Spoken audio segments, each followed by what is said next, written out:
Welcome, dearly beloved anointed ones. When truth finally walks into the room, every lie that danced before it freezes mid-step. For years they laughed at you like you were the plot twist that forgot its own script. They watched your downfall like spectators at a circus, waiting for the lion to forget it was royalty.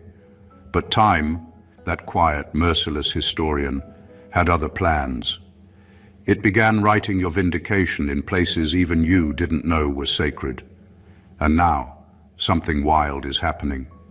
The same mouths that mocked your name are now using it as proof of truth.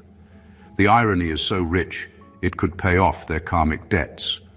It's almost funny, isn't it? How they once treated your discernment like delusion, until reality started quoting you word for word. They called you dramatic when you spoke the unseen, but now the headlines, the conversations, even their own private fears are echoing your old words like déjà vu on repeat. It's as if the universe whispered, "Let's see who was really paying attention," and turned your pain into public evidence. Psychologists say the human mind rejects truth when it comes from an unexpected vessel. That's why your revelation had to come wrapped in ridicule first. So only those with real eyes could recognize it. What they dismissed as coincidence was actually confirmation unfolding. You weren't crazy, you were just ahead of schedule. And that's why the tables have turned so dramatically. Your name, once used as a punchline, now sounds like prophecy in their mouths. They're quoting you at dinner tables, referencing you in debates, sliding your wisdom into conversations like it's their own. Because deep down, they know the truth finally chose sides. This isn't revenge, it's revelation with a sense of humor. The same stage they built to discredit you has become your pulpit, and the same gossip they used as weapons now works as your marketing. You didn't just flip the script, you rewrote the genre. Now watch closely, because when divine irony takes the mic, the applause doesn't come from the crowd, it comes from heaven itself. Number one, you became the living receipt of what they denied. They spent years calling you delusional, dramatic, or too deep. Every time you spoke truth, they rolled their eyes like you were reaching for something that didn't exist. You warned people about things they couldn't yet see, but because the proof wasn't immediate, they branded you a liar or a troublemaker. You weren't trying to prove you were right. You were simply speaking what your spirit knew. But here's the beauty of truth. It doesn't need approval, it only needs time. And now, the same people who mocked your insight are using your name as evidence. You became the living receipt of what they denied. When the storms you warned about finally hit, they had nowhere to hide. The situations you predicted, the betrayals, the exposures, the crumbling masks, started unfolding exactly the way you said they would. That's when the laughter stopped. Suddenly, your words weren't crazy talk anymore. They were reference points. The same ones who whispered behind your back are now whispering your name with reverence. They can't deny it. What you said came to pass, and that's what flipped everything. You didn't need a platform, a microphone, or a crowd to validate your vision. Your life became the proof. The universe moved in alignment with your words, confirming that you weren't lucky. You were chosen to see ahead of the curve. What they thought was arrogance was actually awareness. You weren't guessing, you were guided. You were walking in a frequency most people couldn't tune into because they were too distracted by noise, ego, and comfort. Now, when they tell stories, they reference your name. That's what your name was saying all along.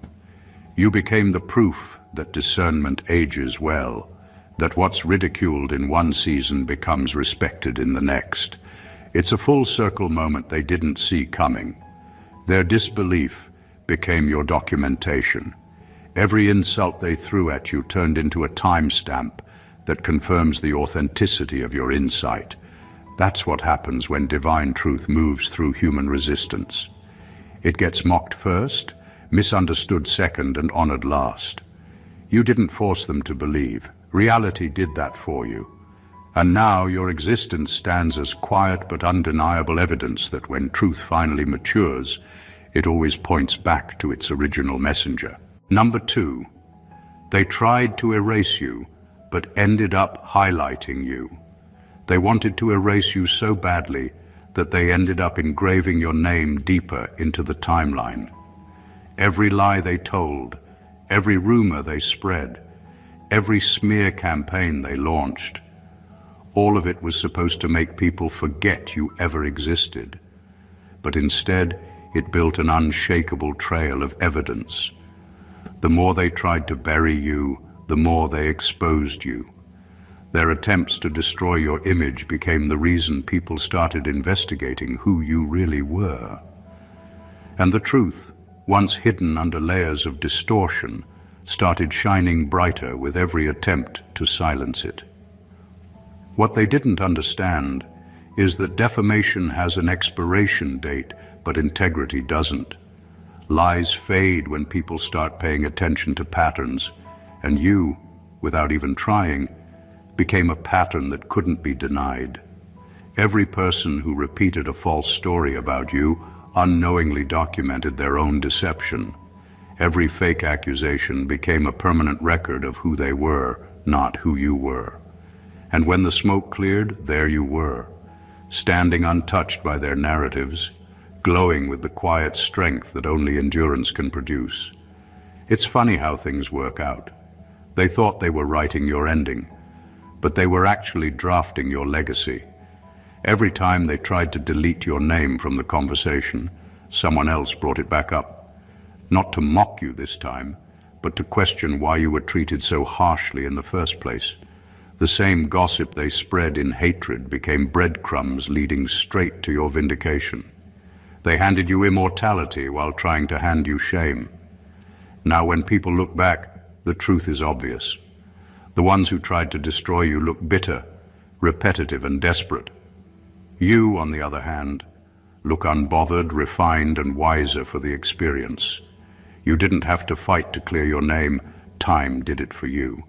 Because time always exposes intention. And when the motives of others get revealed, the light naturally finds its way back to the one who stayed true. They built your monument without realizing it. Their lies were the bricks, their obsession the cement. What was meant to erase you became the very structure that immortalized you. And now, when people trace the story, your name isn't found in the dirt. It's engraved in the foundation. Number 3, you didn't defend yourself. You let reality testify. You didn't fight to prove your innocence or argue to convince anyone. You simply let life unfold. You understood that truth doesn't panic, it performs. While they were busy talking, you were busy transforming. They wanted a reaction, but you gave them results. They expected you to crumble under pressure, to lash out, to defend yourself like someone desperate to be believed. But you didn't need to defend what was real. You just let reality take its time to testify. And when it finally did, it spoke louder than any words ever could. They mistook your silence for weakness because they couldn't comprehend a peace that powerful. In their world, people scream when they're right and lie louder when they're wrong. But you chose to stay grounded, knowing that arguments only feed the illusion. You didn't chase rumors, you outlasted them.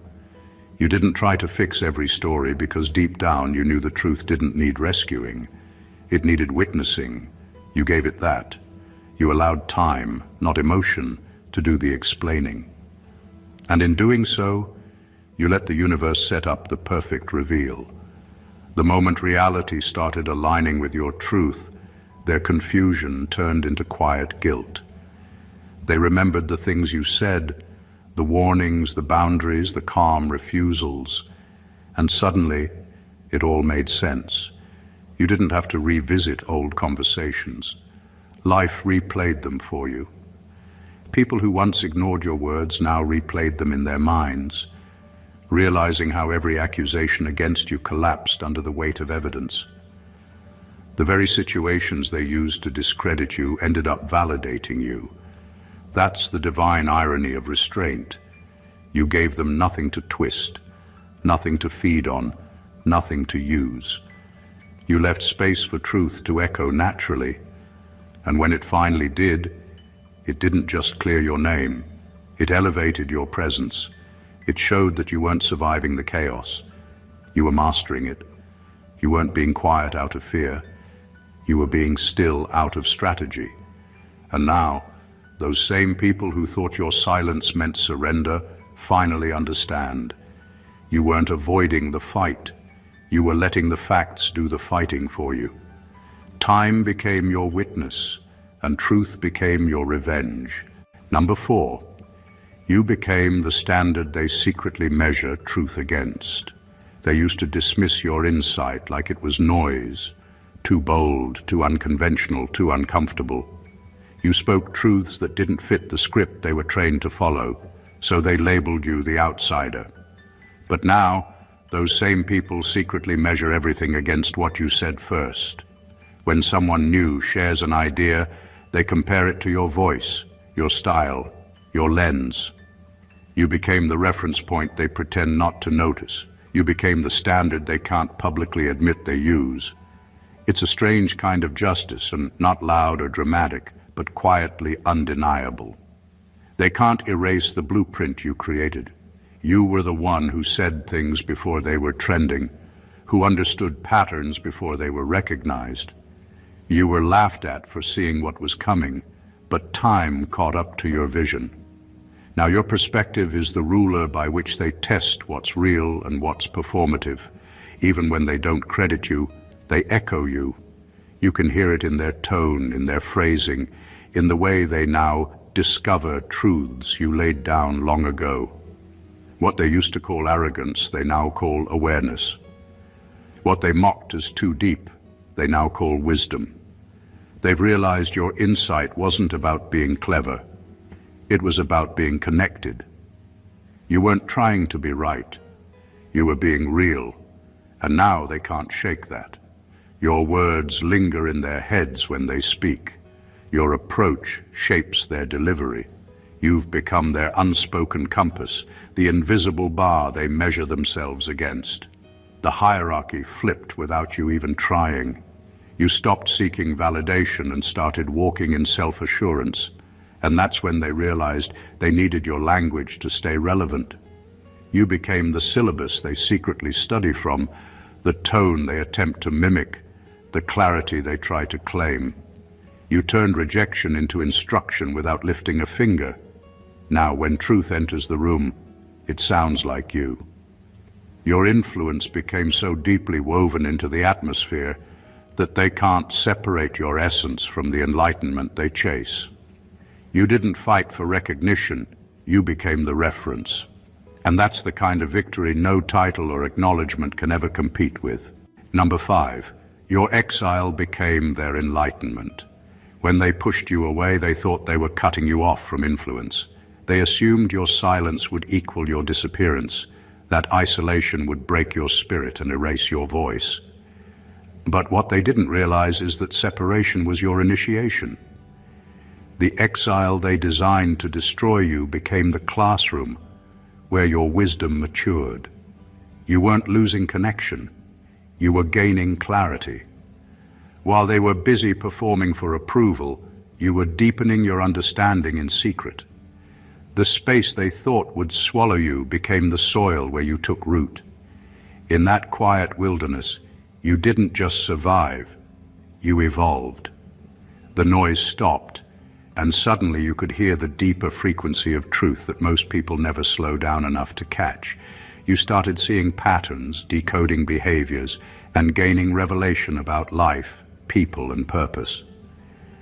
You learned that isolation isn't punishment when it's divine. It's protection, while your mind and spirit expand beyond the ordinary. You weren't being hidden because you were irrelevant. You were being refined because you were essential. Now, the irony is almost poetic. The same people who once mocked you for being alone now borrow your language to sound insightful. They use phrases you birthed in pain as if they discovered them in peace. They quote your mindset without understanding the process that produced it. Your wilderness became their wisdom. They don't even realize the words they speak to sound spiritual are fragments of your survival notes. You disappeared in what looked like disgrace, but that disappearance was your transformation. You came back different, quieter, sharper, and carrying a weight that can't be faked. Your experiences turned into codes of discernment, and your scars became scriptures that now guide others. The world sees the end result, but not the lonely evolution that built it. That's the beauty of divine exile. It never ends in emptiness. It ends in enlightenment. You were removed so you could remember who you are without interference. You were stripped of noise so you could hear God in stereo. And when you returned, they didn't just see a person. They encountered revelation walking. What they thought was your ending became the moment their understanding began. Number 6, they laughed at you until life quoted you word for word. They laughed like your warnings were fairy tales, like your intuition was paranoia. You were too intense, too suspicious, too spiritual. Every time you spoke truth that didn't fit their comfort zone, they smirked and dismissed you. But you never spoke from fear. You spoke from foresight. You weren't guessing. You were reading the spiritual weather while everyone else was busy pretending it was always sunny. And now, one by one, those same people are facing the exact situations they once mocked you for speaking about. Life has started quoting you word for word, and suddenly the laughter sounds hollow. There's a special kind of silence that fills the room when realization hits, when people start remembering the very things you said that they swore would never happen. You didn't chase validation or try to remind anyone of your warnings. You simply let time be your confirmation, and time, as always, told the truth. It revealed that your exaggerations were actually predictions, that your overreactions were revelations. You weren't trying to be right. You were trying to prepare them, but because they couldn't see what you saw, they mocked what they couldn't understand. Now, the irony writes itself. The people who called you crazy are living the consequences of the patterns you tried to expose. The same world that ridiculed your discernment is now repeating your phrases as if they came up with them. They're starting to speak your language, not because they studied it, but because experience has forced them to. You didn't seek revenge. Reality became your greatest advocate. The truth came full circle, and without you lifting a finger, every insult became a prophecy fulfilled. That's the thing about divine timing. It doesn't rush to defend you. It lets life do it naturally. What they used to laugh at, they now lean on. What they used to reject, they now repeat. You didn't change your message. You just outlasted the mockery. And that's when the real shift happened. Because once reality starts echoing your words, the conversation is no longer about who was right. It's about who was ready. Number 7, you became the mirror. They can't escape. Your growth forced people to face themselves, and that's what unsettled them most. You didn't change in a way that made you unrecognizable. You changed in a way that made them uncomfortable. Your transformation became a mirror, reflecting back everything they tried to hide beneath pride, ego, and excuses. Every version of you they laughed at, mistreated, or underestimated has now evolved into living proof that they were never judging you. They were avoiding themselves. You became the mirror they can't escape, because your light now exposes their shadows without you saying a single word. It's not that they hate you. They hate what your evolution makes them feel. Your progress dismantles their denial. When they see how far you've come, it confronts the stagnation they tried to justify. When they hear your name, they remember the moments they doubted you, the words they used to break you, and the chances they had to treat you better. Your name no longer represents a person, it represents proof. Proof that growth is possible, that grace is real, and that pretending not to see truth doesn't make it disappear. Every encounter with your energy now carries a quiet conviction. Some people can't even look you in the eye anymore, not because you're intimidating, but because you're accurate. Your peace reminds them of their chaos. Your self-control highlights their impulsiveness. Your healing makes their bitterness harder to justify. You became a walking audit of their integrity, and every time your presence enters the room, their unresolved guilt resurfaces. You don't have to say a word. Your existence tells the whole story. The irony is that the very people who tried to dim your light now squint when it shines. They built narratives to make you small, but your growth made those stories collapse under their own weight. You outgrew their perception, and now your evolution plays on repeat in their conscience. That's the quiet revenge of authenticity. It doesn't scream or boast. It simply lives so truthfully that it forces everyone who doubted you to reckon with what they denied. You didn't just rise, you revealed. And now your life itself has become the mirror they can't turn away from, because deep down they know it's not you they see. It's everything they tried to avoid within themselves. Number 8, they used to say, "Who do you think you are?" Now they ask, "How did you know?" They used to throw that question at you like an insult. Who do you think you are? It was their way of shrinking your confidence, of trying to make your certainty look like arrogance. Every time you spoke truth that stretched beyond their understanding, they treated it like a joke. You were doing too much, thinking too highly of yourself, or trying to act special. They couldn't see that what guided you wasn't ego, it was alignment. You weren't claiming superiority, you were following instruction. But now that the things you said have unfolded with precision, the question has changed. They no longer challenge your authority.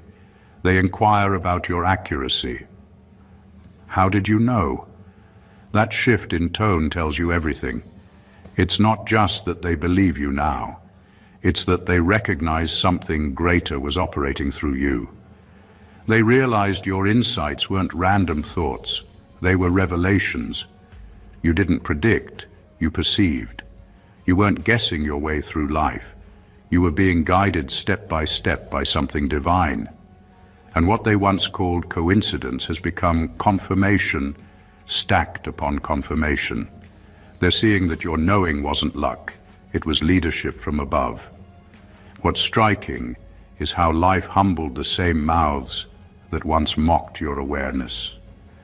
When they saw your discernment come to life, the laughter stopped. The events that played out proved your sensitivity wasn't weakness. It was wisdom. They realized that what looked like overthinking was actually spiritual foresight, that your hesitations were warnings, not fears. Now they're curious about your peace, your perspective, your process, the very things they used to ridicule. The mockery turned into respect, and the disbelief turned into quiet confession. That's what happens when truth matures. At first it sounds foolish, then it becomes undeniable. And once it manifests, even the skeptics start studying it. They can't explain how you knew, they just know you were right. You didn't get there by intellect or luck, you got there by obedience. That's what separates intuition from divine instruction. Intuition guesses, divine instruction guides, and that's what they finally understand. You weren't trying to be seen, you were simply following what was already written for you. Number 9, you became the proof that prophets don't need platforms. You never needed a stage to make your voice matter. Your life became the message. While everyone else was busy building audiences, you were building alignment. You didn't preach for applause or attention. You lived what you spoke. And that's what gave your words weight. People may not have liked you, but they couldn't deny that your discernment was accurate. You were consistent long before you were recognized. You didn't talk about integrity. You demonstrated it. You didn't quote wisdom. You embodied it. That's why your message carried power, even without a microphone. You proved that real prophets don't need platforms. They just need purity. Your credibility wasn't built on who shared your posts or how many people followed you. It was built on how reality kept confirming what you said. The universe echoed your insight through events, signs, and outcomes that no algorithm could manipulate. You didn't have influence because of exposure. You had exposure because of influence. People started realizing that your words weren't random opinions. They were reflections of higher alignment. You didn't need to convince anyone. You just needed to stay true. And because you did, your message began traveling further than you did.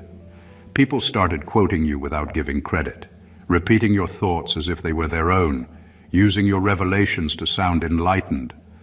But even when they didn't mention your name, your essence was still there. That's the mark of divine authenticity. It transcends ownership. When something is sacred, it can't be contained. Your insight carried that kind of frequency.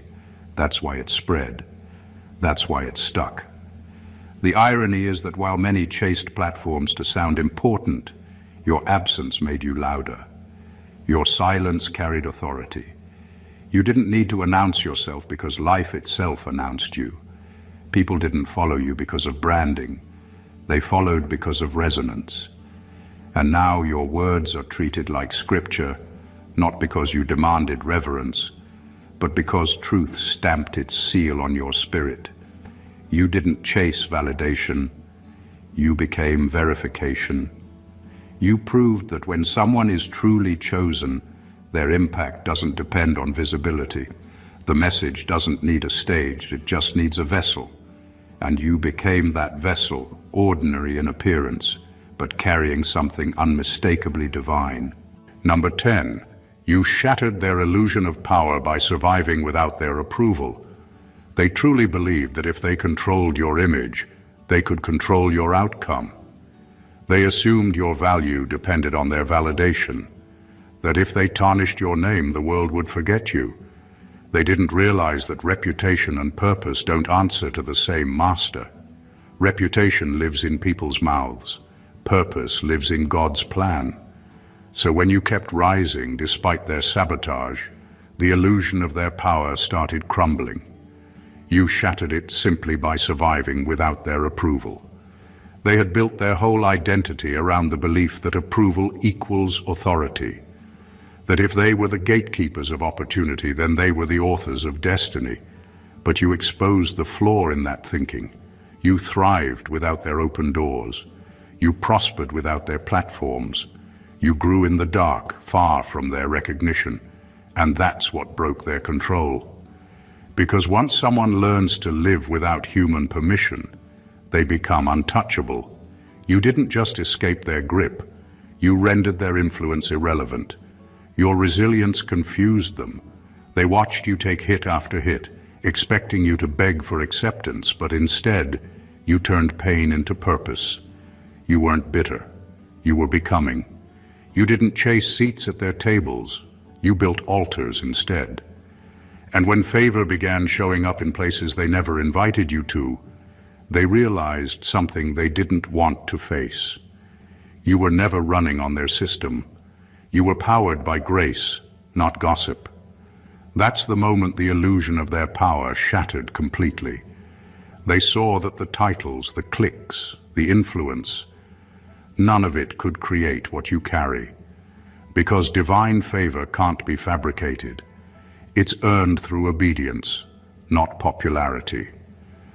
They finally understood that applause doesn't grant authority. Assignment does. Now you've become living proof that real power isn't about being accepted. It's about being chosen. You exposed that the system they built thrives on fear and validation, while you thrive on alignment and truth. They used to think cutting you off would end your story, but instead, it highlighted the source of your strength. You didn't just survive without their approval, you flourished. And in doing so, you proved that no human hand can shut a door God himself has unlocked. Number 11. You were the undeniable evidence that purity outlasts politics. They tried to bury you under politics, not the kind written in books, but the silent kind whispered in rooms full of hidden agendas and smiling faces. They used gossip like a sword and alliances like armor, believing corruption could outmaneuver character. You didn't play their game. You chose integrity over influence, truth over theatrics, and stillness over schemes.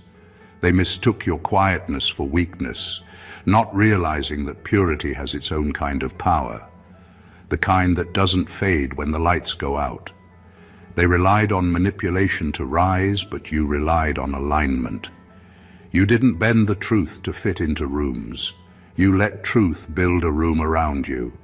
And when their false alliances began to crumble, your consistency remained unshaken. You weren't loud, but you were lasting. You weren't performing, you were proving. While they obsessed over image, you preserved essence. And that's what made you dangerous.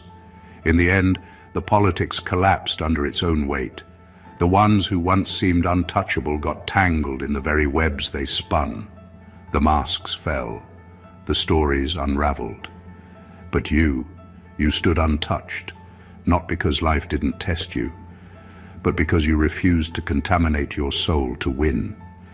You became the proof that real purity doesn't just survive corruption, it exposes it. Your life turned into evidence that truth doesn't need strategy, it just needs to endure. Now, even your silence carries authority. They speak your name with the kind of reverence that only comes after regret. Not because you won in their system, but because you outlasted it. You didn't gain power by pleasing people. You gained it by staying pure when it cost you everything. You walked away from tables that would have fed your ego but starved your spirit. And that's why God elevated you beyond their reach. You were never campaigning for recognition. You were cultivating righteousness. And when the curtains finally fell, everyone saw the difference between performance and purity. They had influence, but you had integrity. And in the end, influence fades, but integrity becomes legacy. You didn't just outlast the politics, you redefined what power really looks like. Number 12. They tried to make you a cautionary tale. You became a case study in resurrection. They paraded your pain like a warning sign. They wanted your story to scare people into obedience, to make your name synonymous with failure, rebellion, or divine punishment. You were supposed to be an example of what happens when you don't bow, when you don't play small, when you refuse to fit into the box they built for you. But life had a plot twist they didn't prepare for. You didn't stay down. You rose, quietly at first, then boldly, until the same people who whispered about your downfall started taking notes from your resurrection. They said, "Don't end up like them." Now they're saying, "How did they do it?" Your suffering became a syllabus. Your journey, once mocked and misunderstood, is now studied like a survival manual for the spiritually awakened. You became the blueprint for those who fell and thought it was over. Because your comeback wasn't about revenge or validation, it was about revelation. You showed that what they call an ending, God calls an edit. Your downfall forced you to unlearn dependence on applause and approval. It stripped you of illusions and left you with essence. And when you rebuilt, you didn't rebuild from ego. You rebuilt from enlightenment. That's why your rise looks different. It's not powered by pride, it's fueled by purpose. You didn't come back with bitterness. You came back with blueprint. Your wounds became wisdom. Your silence became a strategy. Your exile became evidence that death, in any form, is never final when your assignment isn't complete. Now the very same story they used to humiliate you is being retold as inspiration. Your name, once a warning, now carries weight, not because of what you survived, but because of how you transformed in the process. You became living proof that failure is only fatal to those who worship perception. They tried to bury you in shame, but resurrection rewrote the narrative. You didn't just recover, you reinvented the meaning of recovery. You turned humiliation into higher education. You flipped the moral of their cautionary tale, because what they meant to discourage others has now become the reason so many believe again, not in perfection, but in divine rebirth. You are no longer the warning, you're the testimony. Number 13, the same mouths that lied about you now quote you to sound wise. It's funny how the same mouths that once distorted your truth now echo it word for word. They lied, twisted, exaggerated. Yet somewhere along the line, they started borrowing your language to sound intelligent. Your tone, your rhythm, your insight, all repackaged as their own. They used to call you crazy, dramatic, or too deep, but now your words have become the very vocabulary they use to seem enlightened. It's poetic justice at its finest. They couldn't kill your truth, so they started quoting it. They mimic your mannerisms, repeat your ideas, and even watermark your wisdom with their own names. But truth has a spiritual fingerprint, an undeniable vibration that can't be forged. It carries the scent of authenticity, the cadence of divine experience. So even when it's copied, people can feel the difference. That's why no matter how many times they repeat you, it still points back to you. The echo only exposes the origin. The imitation only highlights the anointing. At first it stung, hearing your truth on their tongues after they ridiculed you for it. But now it's almost poetic, because without realizing it, they became your amplifiers. They broadcasted what they once buried. They spread your message while pretending it was theirs. And life has a sense of humor, because every time they speak what you once lived, they testify on your behalf without knowing it. Their imitation is the confession. Their plagiarism is the proof. They wanted credit without character, revelation without refinement, wisdom without warfare. But what they fail to realize is that revelation isn't just information, it's transformation. You earned your insight through fire, not filters. Your wisdom came from scars, not seminars. They can copy your words, but they can't copy your becoming. That's why your essence remains untouchable. So let them quote you. Let them pretend they don't remember where it came from, because every borrowed truth still vibrates with your signature frequency. Every time they try to sound like you, the universe gently reminds them who originated it. You don't have to say a word. Your truth speaks fluently in every echo. Number 14, your existence became the proof that God plays long games. They thought they were watching your downfall, but heaven was simply taking notes. Your pain wasn't punishment, it was preservation. While they were celebrating your so-called failure, God was setting the stage for a return so undeniable that even your enemies would have to admit it was divine. You weren't being humiliated, you were being archived. Every betrayal, every rumor, every delay was carefully recorded, so that when the tables turned, no one could deny who had been favored all along. The truth is, God doesn't rush vindication. He lets lies run laps just to tire themselves out. He allows distortion to feel victorious for a season, because real evidence needs time to mature. While they were busy spreading false narratives, heaven was writing your receipts. That's why when your breakthrough finally came, it wasn't random, it was referenced.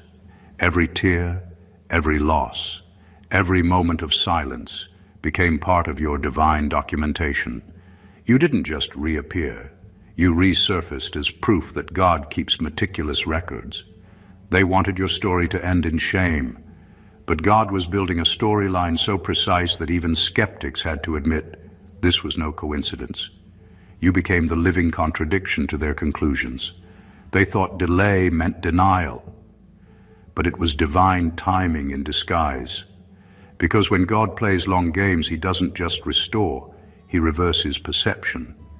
He turns the mockery into memory, the exile into evidence, and the test into testimony. Now your very name disrupts deception. Your story has become uncomfortable for those who once used it as gossip, because every time it's mentioned, it exposes their premature judgment. You became proof that truth doesn't expire. It just matures in silence until it's undeniable. The same people who thought you were finished now have to confront the fact that heaven never stopped writing. Your life teaches one powerful reality.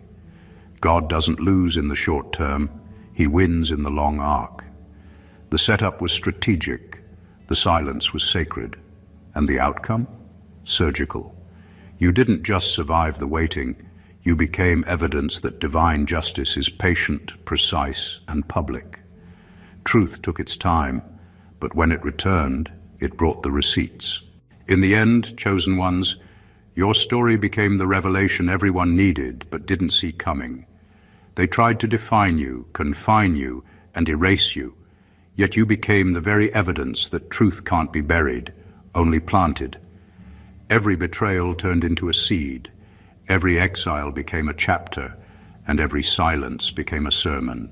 You weren't being punished, you were being positioned. You weren't losing, you were being documented by heaven for a moment only divine timing could unlock.